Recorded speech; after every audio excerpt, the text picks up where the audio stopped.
70 ዓመቱ የ20 ዓመት ልጅ ያገባው አዛውንት ዓለምን ጉድ እያስባለም ይገኛል። ሰላም የዩቲዩብ ተከታታዮቻችን፣ ዛሬም ባበደ ቪዲዮ ተመልሰን መጣናል። በዛሬ ቪዲዮአችን አስቂኝ፣ አዝናኝ፣ አነጋጋሪ የተለያዩ ቪዲዮዎችን ሰብስበን መጣናል። በሚያስቆም ስቃን በሚያናደው እናደዳለን። ሀሳብ በሚያሰጠው ሀሳብ እያሰጠን አብረን እንቀጥላለን ማለት ነው። ቪዲዮውን ከመጀመራችሁ በፊት ላይክ ስለምታደርጉት ሁላችሁንም አመሰግናለሁ። ለዚህ ቤተሰብ አዲስ የሆናችሁ ሰዎች ደግሞ ሰብስክራይብ በማድረግ ቤተሰብ ተቀላቀሉ። ወደ ቪዲዮ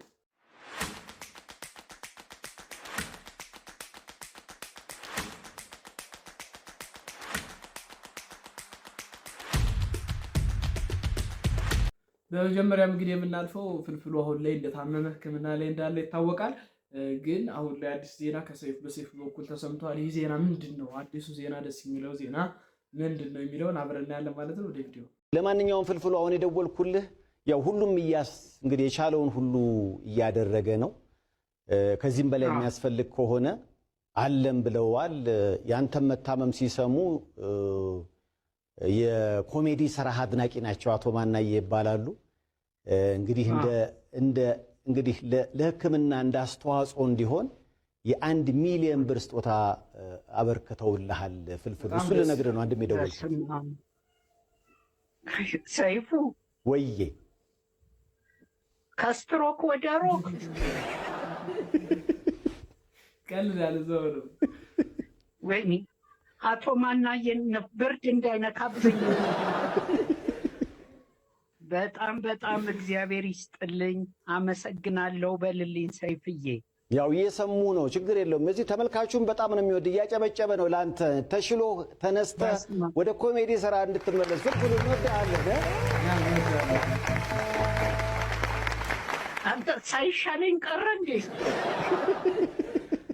ወደ ነበርኩበት ከእግዚአብሔር ጋር እመለሳለሁ። ጓደኞችም እየጠበቁ ስለሆነ እንግዲህ በተለመደው ፕሮግራም ትመለሳለህ። ሁሉም ናፍቀዋልና እግዚአብሔር ጨርሶ ይማረ ፍልፍሉ። ለዛም ነው አንድም የደወል። አሜን ሰይፍዬ፣ በጣም ነው የማመሰግነው። እንዳያችሁት እንግዲህ 1 ሚሊዮን ብር አንዱ ወዳጁ ኮሜዲያን ፍልፍሉን ስራዎች የሚወድ አንድ ሰው 1 ሚሊዮን ብር እንደሚደግፈው ተነግሮታል። እንግዲህ በጣም ደስ ይላል። ፍልፍሉ ጨርሶ ይማርህ። ወደ ስራም ቶሎ እንደምትመለስ ተስፋ እናደርጋለን። ፈጣሪ ይማርህ። በ70 ዓመቱ የ20 ዓመት ልጅ ያገባው አዛውንት ዓለምን ጉድ እያስባለም ይገኛል።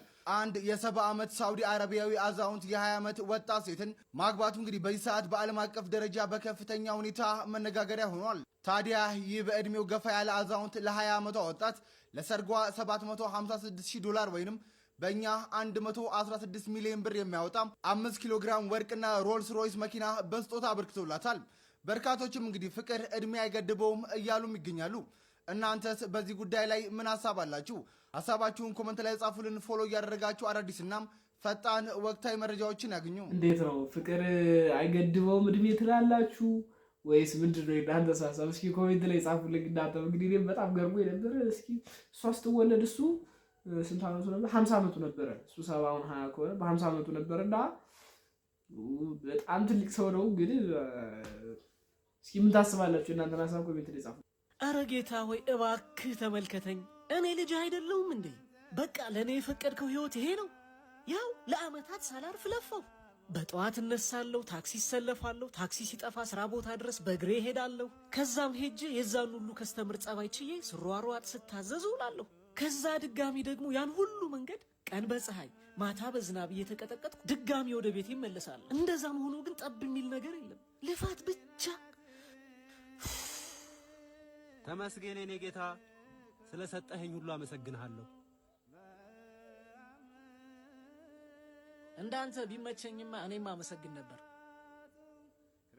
እንደኔ መሆን ከፈለክ ቦታ እንቀያየራ። አንተ እንኳን እሺ ብትል እሱ እሺ አይለኝም። የኛስ ችግር እኮ ነው። ስለማይወድ ሳይሆን ስለሚሳሳልህ ነው እሺ የማይለው። ማክቤል እባላለሁ። ይኸውልህ ወንድሜ ሰላም በለኝ እንጂ።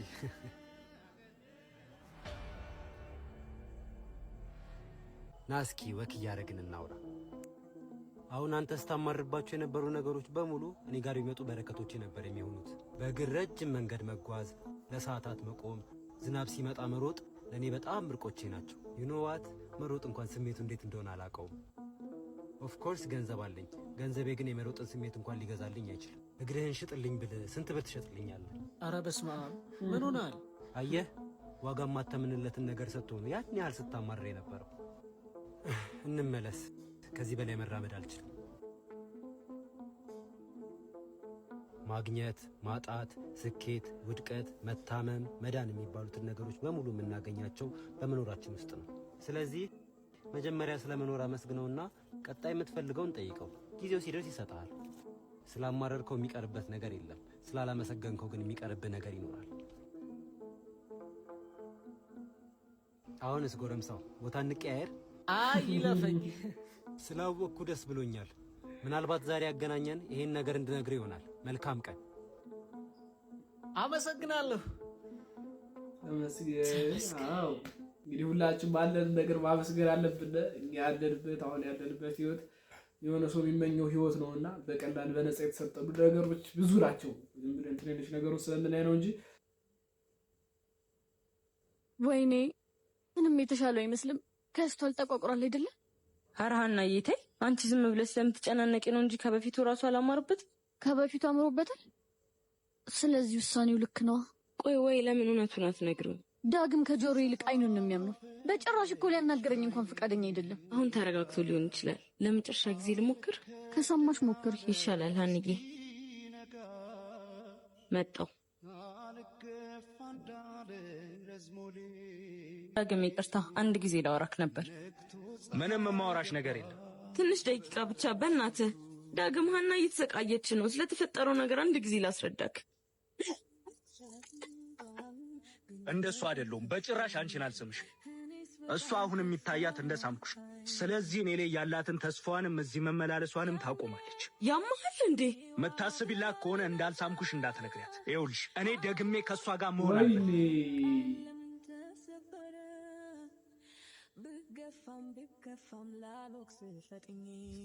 ሳምሽ ወይኔ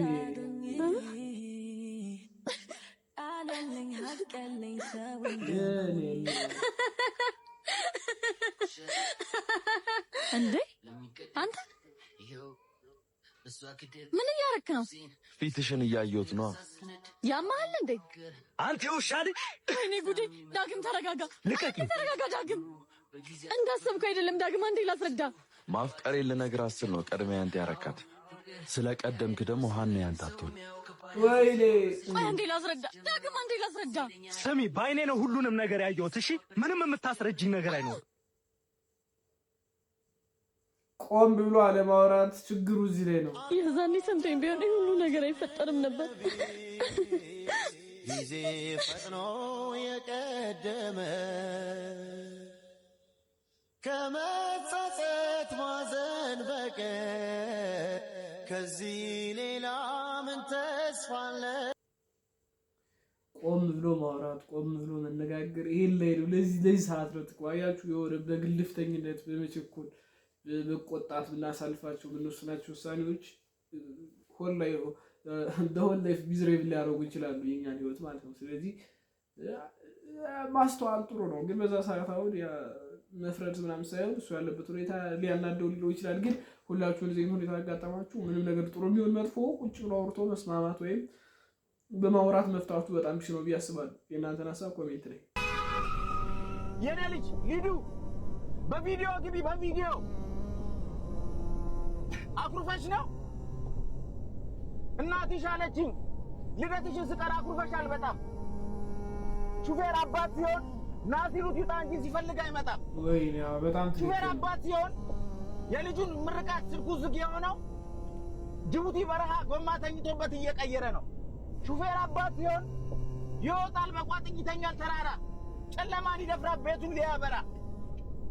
ሹፌር አባት ሲሆን የእናቱን ሐዘን የአባቱን መርዶ በድንገት ቢሰማ እያለቀሰ ነው የሚቀይረው ጎማ። ይዘውራል መሪ እያነባ በጣም። ሹፌር አባት ሲሆን ናሲሩት ይውጣ እንጂ ሲፈልግ አይመጣም። የኔ አበባ ቀንሽ ላይ ጎድዬ በጣም አኩርፈሻል። ይሄንን ወቂ ከርታታው አባትሽ በጣም ይወድሻል። አንዴ ድምፅሽን አሰሚኝ የኔ አበባ፣ አንዴ ብቻ አባዬ በይ።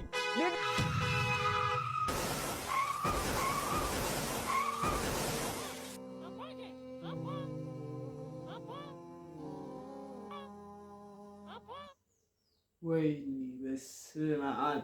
ይሄ አሁን ያሲኖ እየሰራቸው እየሞከርኩ ነው በኋላ እየተሰሩ ያሉ ቪዲዮዎች ጋይስ በመድኃኒዓለም የሰውን ህመም ምናምን በደንብ የሚገልጹ ናቸውና እግዚአብሔር ይስጥ መድኃኒዓለምን። በቃ በጣም አሁን ይሄን ቪዲዮ ያየ ሰው እንኳን ሹፌሮች ምን አይነት ነገር ስትራግል እያደረጉ ቻሌንጅ እያደረጉ እንደሚበጡ ቤተሰቦቻቸውን እንትን እንደሚሉ አባቶች እንደሚሉ ያሳያል። በጣም ያበደ ቪዲዮ ነው። በጣም ያሲኖ ይመች ማርያም በጣም ያበደ ቪዲዮ ነው። እናመሰግናለን። ባለሱቅ ባይ ሞዴል ስጭኝ።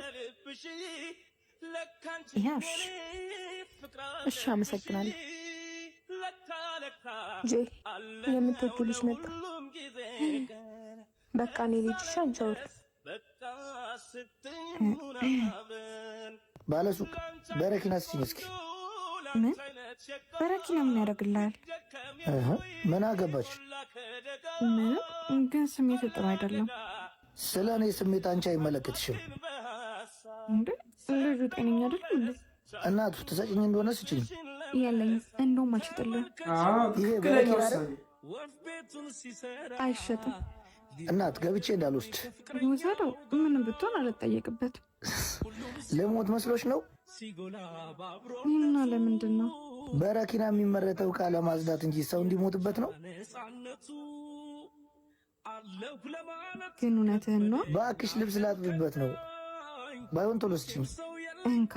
ግን ዋ ምን ነው ትወጂኛለሽ? አዎ፣ ያው የሰው ልጅ አይጠላም። ደንባራ ሳይከፍላት ደግሞ ፍቅር ነው። ሳይከፍላት ሄደ ሲሆን እውር ነው ፍቅር ይባላል። ሳይከፍላት ሄዳ አሁን ይሻው ሊያከስራት ነው። ምንድን ነው ሀሳቡ? ስቀልድ በጣም ፒሲ የሆነ ቪዲዮ ሰላም እንዴት ነው? አለ ሰዓት አውቃለሁ። እንዴት ነህ?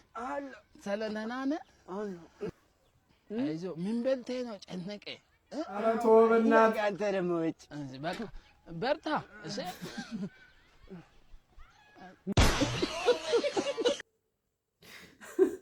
በርታ ላለው ባይሆን ሰዓት ላይ የምትመጡ ሰዎች ስርዓት ያዙ። አትጨማለቁ። ሰው የራሱ የሆነ ፕራይቬት ታይም ማሳለፍ አይችልም። የኔ ነህ ካልኩት ወንድ ጋር የኔ ነሽ ካለኝ ወንድ ጋር የፍቅር ግንኙነት ጀምሬ ከሱ ጋር እያወራው እንደ አማራጭ የሚይዛቸው እንደ አማራጭ ማወራቸው እንደ አማራጭ የማያቸው ወንዶች አይኖሩም። አንዱ ይሄ እኔ ጋር ነውር ነው። እሱን ካልፈለኩት አልፈልግም ብዬ ቀጥታ ነው የምናገረው። ትክክለኛ ነገር ነው። ይሻላል። አብረን እያለን የምሰራው ድራማ አይኖርም። ወዳችኋለሁ ባይ።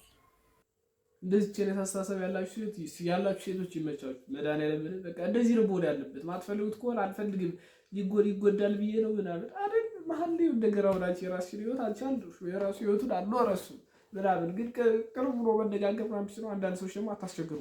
ሰው ማይፈልጋችሁ ከሆነ ወይ አልፈልጋችሁም ካላችሁ ምን ከሆነ አልፈልጉም ካላችሁ ብቻ ሳይሆን ነገሩን ባይሆን ከመሰላችሁ እንግዲህ ቅይስ አይሻላችሁ? እንደዛ ይሻል። የአባትን ምክር ስትሰማ አሁን ምንም አልሆነ አለ። ቆይ በእናንተ ጊዜ እንዴት ነበር የምታሰምጡት? እስኪ ንገሩን። እንዳሰመጥኩ ንገር። የቁመትሽ ነገር ዛሬ ሳይን ነገር ነገ ግን ነገር ያልን ስነሞጋገሳ በቃ ብቻ ራስማን በዚህ ነው። በቃ ቁመትሽ ነገር ዛሬ ነገር የቹት አለ። ኧረ ቆይ የቁመትሽ ነገር ዛሬ ሳይን ነገር ነገ ግን ነገር ደግሞ እንደዚህ ጀመራችሁ ሌባ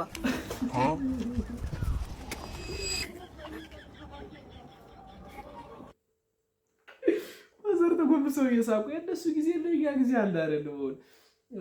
አንድ አይደለም። ምክንያቱም አሁን የእነሱ የተባረከ ጊዜ የኛም የተባረከ ነው። ግን እንትኑ ይለያያል ነው ሲስተሙ። አሁን ያው ሴት ደግሞ ምን እንደሚፈልጉ እስካሁን አልታወቀም። እስካሁን በእንትን ራሱ ሪሰርች ቢሰራበት ራሱ የሚታወቅ አይመስለኝም። ግን እንሞክራለን። እስከ መጨረሻው የደም ጠብታ ድረስ እንታገላለን ለሴቶቻችን ስንል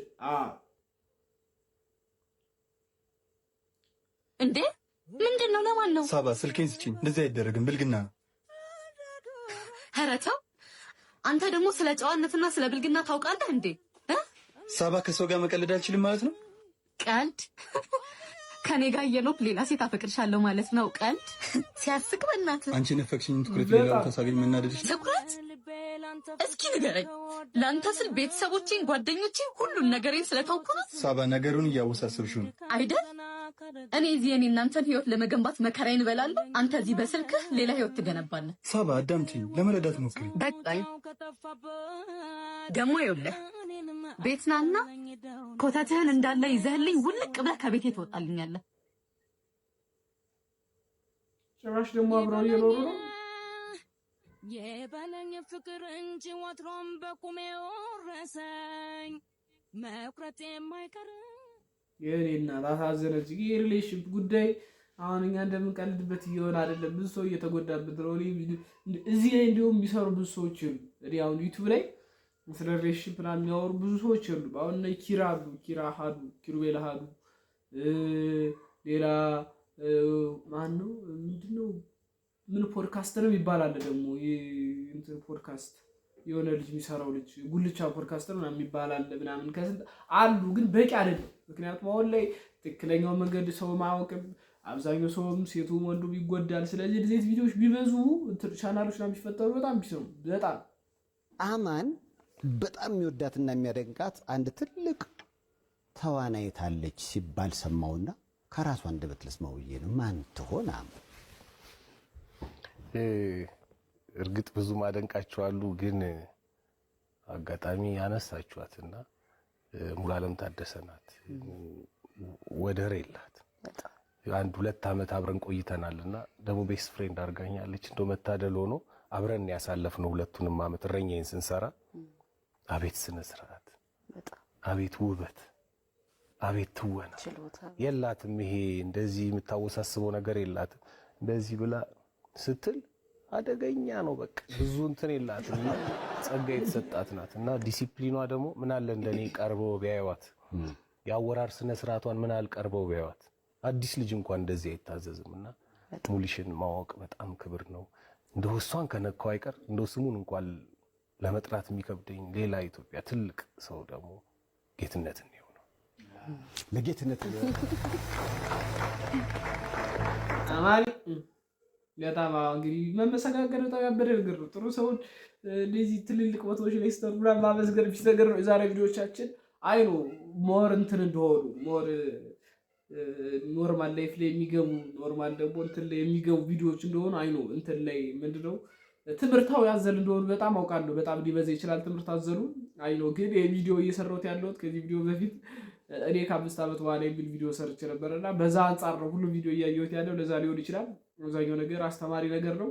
ያን ቪዲዮ ማየት ከፈለጋችሁ ከዚህ ቪዲዮ በፊት ፕሮባብሊ እዚህ ቪዲዮ በፊት ነው የሚለቀቀው፣ ያን ገብታችሁ ማየት ትችላላችሁ። ለዛሬ የነበረን ይሄን ቪዲዮ ይህንን ይመስል ነበር። አካውንታችን ትንሽ ገጭ ላይ ስላለ በቻላችሁ ታቅም እኔ ማገዝ የምትፈልጉ ሰዎች የቪዲዮ ላይ ካርጉ ሰብስክራይብ ያደርጋችሁ ይህንን ውድ ቤተሰብ እናንተ እንድትቀላቀሉ በታላቅ አክብሮት ጠይቃለሁ ማለት ነው። በቀጣይ አዲስ ቪዲዮ ይዘን እንመጣለን። ሀሳብ አስተያየት መልእክት ካላችሁ ኮሜንት ላይ ጻፉልኝ።